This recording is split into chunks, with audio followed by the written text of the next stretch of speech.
Hello friends, in this video I would like to share with you a very inspirational idea that I've just read in Seneca's letters. Seneca was a Stoic philosopher who is famed by his letters that he wrote to his friend Lucilius.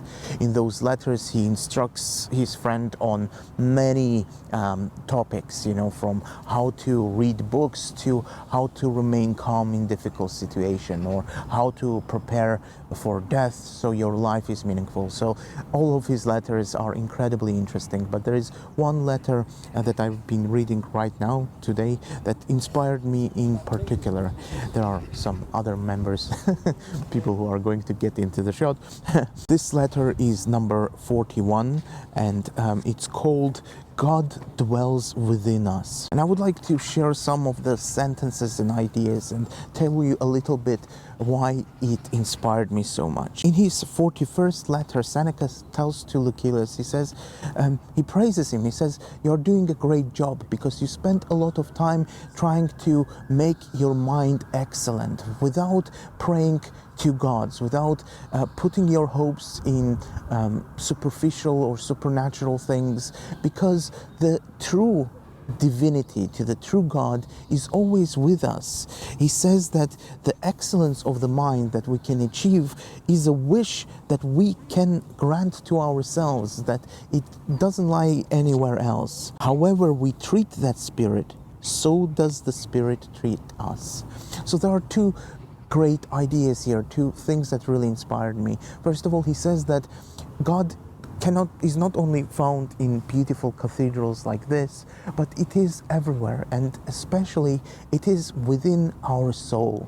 But the second idea that really moved my heart, he says, however we treat that spirit, so does the spirit treat us. And I thought, this is such a great thing to remind ourselves every day, because the way we are going to treat our spirit, it is in the same way our spirit, our soul will nourish us. Very often the beauty of your life comes from within. Seneca continues and he says that when we see a man who in the most difficult situation, in let's say a storm, he still doesn't lose his temper, he stays calm, he stays steadfast. When everybody finds themselves in panic, in depression, in sadness, is taken over by emotions or gives up on life, when at those moments we see a man who still remains strong,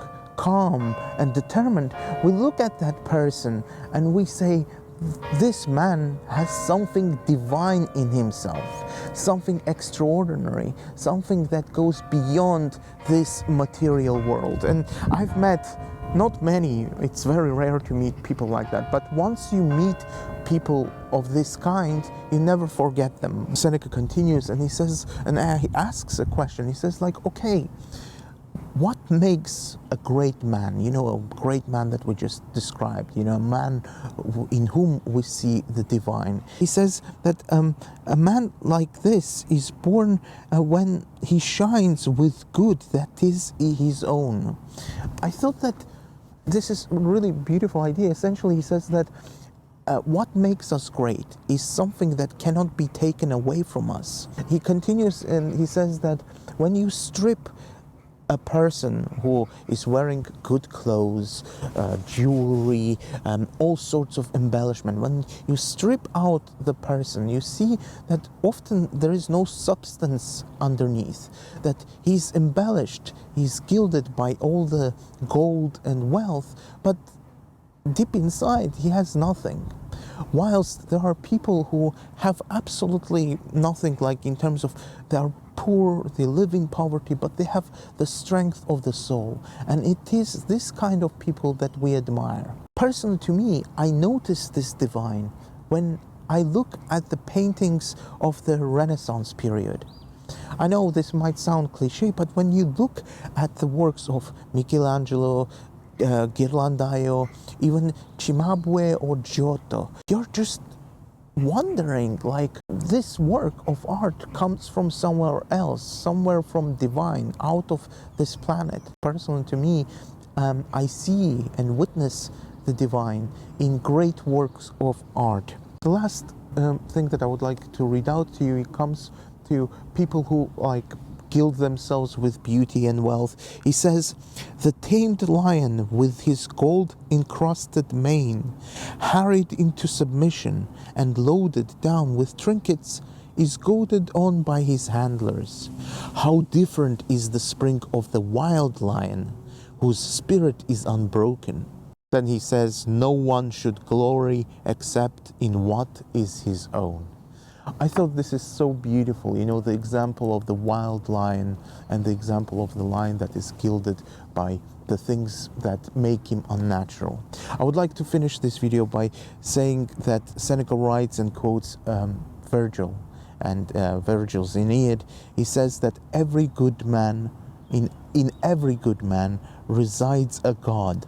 Which god remains unknown. I hope this non-scripted video makes sense. In other words, I was really inspired by this essay, and I thought I'll tell you what I think about it without scripting, without this unnatural editing. I hope you liked it. And last thing that I would like to say, what do you think about my reading spot?